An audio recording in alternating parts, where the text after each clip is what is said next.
is 281-558-5738, 281-558-KSEV. If you're on hold right now, I will get to your phone calls before the end of this hour. Meantime, let's bring on our guest today, Roger Williams. He represents the 25th Congressional District here in Texas. He is the chairman of the House Small Business Committee. He also sits on the Financial Services Committee. Chairman, welcome to the Salcedo Show. Oh, always good to be with you, Chris. Thanks. Sir, I have a lot to talk with you about. Let's start off on the border. We've been talking about at length for the last 2 or 3 years about the emergency that this border is presenting to us. We've got 9 million illegal aliens into the country. That's a conservative estimate. And then millions of them got in unvetted. You know the national security risk. You know the health risk. You know the humanitarian crisis as more and more illegal aliens are dying because of the Democrats' policies. I'm going to play a soundbite. This is Jasmine Crockett. She is one of your Democrat colleagues from Texas, from Dallas.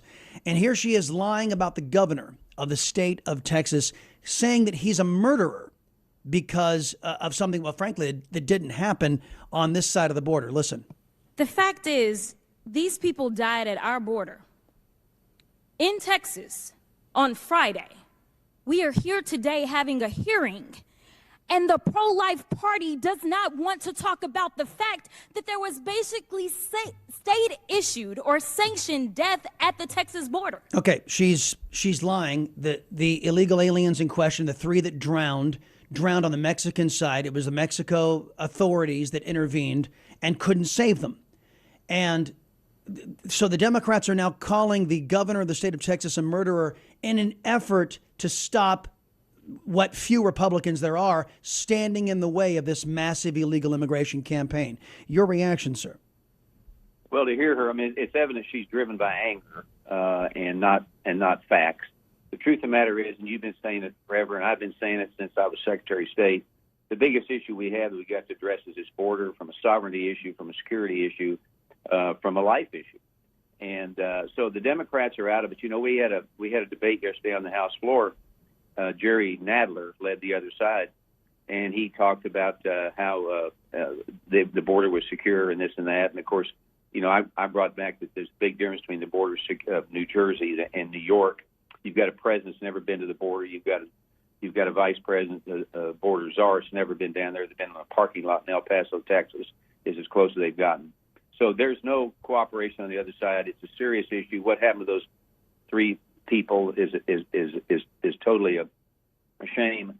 But Texas has got to defend our borders. The federal government's not doing it. Abbott's doing the right thing. Texas has got to defend ourselves, and that's where we are. Yeah. And that's how we've got a bill out there to introduce a constitutional amendment that says that we enforce our borders, and at the end of the day, the federal government pays us back. It's pretty simple. Those illegal aliens paid with their lives, not because of Republicans, but because of Democrats' open border policies. Let's talk about Chuck Schumer. He is emerging from the White House discussion with your Speaker, Johnson, and other so-called leaders at the White House. And here's what he had to say about securing the U.S.-Mexico border. We said we have to do both. There were a couple of people in the room who said, let's do border first. We said we have to do both together. Yeah, that's a con, as Ronald Reagan found out. Yeah, you get all the goodies for the leftists right up front. But the security and the promises that benefit the American people never come. Let me ask you, in light of a punch bowl report, Congressman, that shows Senator McConnell, a air quotes Republican, is seeking to get some sort of bill passed that in anticipation of a new Trump presidency that will continue the flow of illegal aliens into this country in perpetuity, and President Trump won't be able to do anything to stop it. Mitch McConnell is pushing an amnesty bill right now. What is your reaction to that, sir? Well, I'm totally against that. Look, at amnesty. These people don't need amnesty. We already have a situation where people can come through the ports of entry. They can go through citizenship as they prove to do so. But amnesty doesn't work. You brought it back to Reagan. What was it? 3 million people we gave amnesty to, and it never ends. And so we've got to get back to knowing that we got to secure our doggone border. And we're being invaded, Chris. Nobody wants to use that word, but we are being invaded by the enemy. You know who the enemy is. It's not seasonal workers coming over here for a seasonal job. It's Russians, it's Chinese, it's Yemenis. It goes on and on and on. That we are capturing some of those as they come in here, but others are getting away. So anything that has to do with amnesty, I'm not going to be for that. We already got a system in place. If you want to be a citizen or whatever your goal is, you can do it legally through the ports of entry. Yeah, 168 countries breaking into our nation on a daily basis, sir. Roger Williams. Yeah, go ahead, sir. These people breaking in that we're talking about, they're not coming back. They're not going back where they came from. No. They're here, and we don't know who they are. And you talked about 9 million. I would venture to say it's closer to 12 million.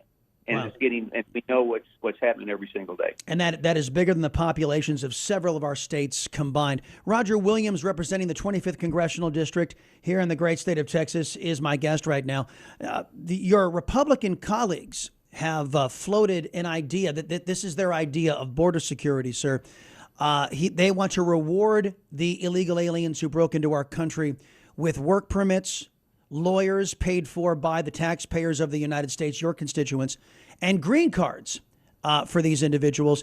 They also want to allow 5,000 foreign nationals a month to come into the United States with the blessings of the federal government. Will the Republicans in the House, however, I mean, you've got a 1-vote majority at this point, will they hang together and stop this GOP collusion in the Senate? Well, I would certainly hope so, because it's a disaster. The idea that in America, America should always be a land, and has been a land of opportunities and not guarantees. And we're giving everything away that people have fought for from day one in this country.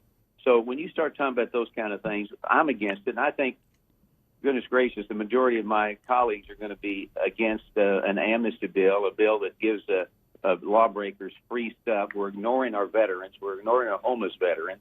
They're the ones that ought to be getting things that are free. Our priorities are totally upside down right now, and that's what we're fighting for. Right. The America Last agenda by Joe Biden apparently being supported by several of your, air quotes, Republican colleagues in the Senate and frankly, some in the House as well. So, Congressman Williams, there's a continuing resolution that is being debated right now. This is more Republican blessing of the uncontrolled, profligate, dangerous levels of Democrat overspending that we have had. Why can't the Republicans, I'm hoping you can just give me your blunt and honest evaluation, sir. Why can't the Republicans complete 12 appropriation bills the way Republicans have been able to do in the past? I mean, I know it's not been done since 1996, but I mean, have both parties forgotten how to govern? Well, we haven't had a budget, I think, since '96. Isn't that right? That's true. And these CRs never work. They're called continuing resolutions, you know, and it just promotes what the bad behavior fiscally that you did before. So we passed CRs. We're still basically on the Pelosi budget, and we never we never gained ground, because the CR that got us in debt, say several $1 trillion, is the same CR that'll take us in debt even more this next go around if we don't pass a budget. So it's a messy situation. I think that I'm not on appropriations, but I think they need to start earlier than they do with their appropriating and knock these bills out. I will say that at the House, I think we've got 8 or 9 out, whereas as the Senate was slow, and they've maybe got 3 or 4, and then they want to pass an omnibus. So there is some real slowness and lack of energy over in the Senate when it comes to that. Yeah, well, I think the word you were looking for, Congressman, was work. They don't. The majority over in the Senate don't believe in doing work for a living the way their constituents do, which is a sad thing. But again, the approps bills were due last June. I mean, right. I know that. I know things work slowly in Washington unless you're trying to get money for Ukraine. But seriously, have both parties admitted they just don't want to govern anymore? They just want to rule, that they can't do something called regular order, or is there something else more nefarious going on here? Well, everybody talks about regular order when you get a new Congress in, right? It happens all the time. I think, and like I say, I'm not on appropriations, so I can't stand a lot of my colleagues' shoes on that. Wish you were. I wish you were. Well, I think, well, your listeners have to do it every day, but I think that we need to start the process earlier. I mean, we had an election in November. We knew we were going to get sworn in on January 3rd, I think it was. Maybe we should have started the process earlier and got it done on time. But maybe this next go around that we'll do that. That would be the advice I would give my colleagues on appropriations, is to start earlier and get it done. Last question I have for you. It's going to take me a while to set this up, but you're going to get my point. As you know, when the Democrats launched their sham January 6th committee hearing, the reason I call it a sham is because for the first time in American history, the other party, the Republican Party, wasn't allowed to appoint their own participants on this select committee. Nancy Pelosi chose everybody. So they were all either Democrat or Democrat sympathizers. So it was illegitimate in my view. But the minute people started defying subpoenas from that committee, the Democrats were putting them in chains. Peter Navarro was arrested by the FBI, put in chains in the middle of Reagan National Airport. And then, of course, they were charged, convicted, and dealt with. Steve Bannon, the same thing. Now, let's fast forward to Hunter Biden. A lawful subpoena came out of the House. He shows up the day the subpoena was supposed to be enforced. He holds a press conference and gives the middle finger to Republicans and doesn't show up. So the Republicans were so outraged, Congressman, they went on vacation. They went on vacation for the Christmas holiday. And the first thing that the Republicans did when they got back was go down and have a photo op at the border, right? Instead of holding Hunter Biden in contempt. When they finally got around to it, two committees voted to hold him in contempt, and it was supposed to go to the full House floor. That didn't happen because here comes Hunter Biden's attorney saying, hey, do me a favor, reissue the subpoena, and this time we'll comply because we said your last subpoena was unlawful. So instead of telling, the attorneys for Hunter Biden where to go, the Republicans say, OK, we'll redo another one. And then they put the contempt vote on hold. It's not going to happen now. Why is, and the question is very simple, Congressman, why are Republicans treating Democrats that like they're special, like they deserve to be able to thumb their nose at the rule of law and get away with it? Well, it's certainly a double standard, and I think I think we should come down on them hard. Everything that you said that you brought up to this conversation, with the select committee that they created themselves and all that sort of thing happened. They treated the Republicans like dirt. Mm-hmm. We need to go by what the law says. I mean, your listeners and myself and you, if we blow off a subpoena, some bad things happen to us.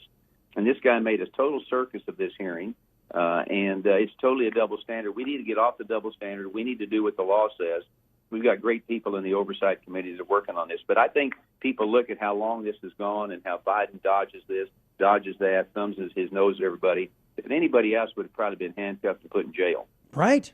And Congressman, the last thing I want to give you a contrast. In contrast, a Democrat judge was asked by President Trump yesterday. He wanted to attend the funeral for his mother-in-law. And the Democrat judge said, nope, you can either go to the funeral, you can come to your trial, but the trial goes on. So that's how Democrats treat Republicans, with cold, calculated, and hate in their hearts. And the Republicans always pat Democrats on the bum and say, there. Doesn't that need to change, sir? Well, it totally needs to change. I think we need to be a little bit more aggressive. But one thing we have for us, and we're good at, is we have the law on our side. We have the understanding on our side. We have the Constitution on our side. Let's fight through that, because that's at the end of the day what's going to win and save our country. Look, we're dealing with, in a lot of cases, we're dealing with a lot of evil people who do not see the country like we see it. Okay, they're totally in their head as Donald Trump every single day, and they're so focused on hurting him that it's beginning to hurt our country, and they're nervous he's going to win again. So I think being positively aggressive with law on our side, I think is the way to go, and you win with that, as opposed to being what I call rope-a-doping and just getting the heck beat out of you and not coming back and saying, here's why it works, here's why what we're saying is right. We need to do a better job of promoting ourselves and promoting the Constitution and the laws. That's been my argument, Congressman. We conservatives have the rule of law, the Constitution, the American ideals on our side, And why we don't go to what Ronald Reagan called our strength more often is beyond me. Roger Williams, representing the 25th Congressional District in the great state of Texas, sir. Appreciate the time as always. God bless you. Thank you.